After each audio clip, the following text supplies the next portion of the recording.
छाती में जकड़न, सांस लेने में दिक्कत और बार बार खांसी होना। अगर ये सिम्टम से आप परेशान हैं तो ये अस्थमा या दमा हो सकता है। Hello, this is doctor Pooja from doctor Pooja homoeopathic clinic Amritsar.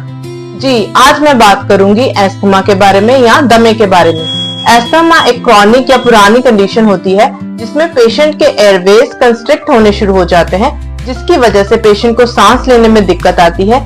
सांस लेते समय सांस में से आवाज आती है जिसको व्हीजिंग चेस्ट कहते हैं, और रात को खांसी भी होनी शुरू हो जाती है। इसके कई ट्रिगरिंग फैक्टर्स या कॉजेस हो सकते हैं, जिसमें से है धूल और धुआं, मानसिक तनाव, मौसम में चेंजेस, एलर्जीज या फिर बार बार वायरल इन्फेक्शन होना। अगर मैं होम्योपैथिक मेडिसिन की बात करूं तो होम्योपैथिक मेडिसिन रिसर्च और केस स्टडी के बेसिस पे प्रूव की जा चुकी है कि ये अस्थमा को बिल्कुल जड़ से खत्म करने में सक्षम है।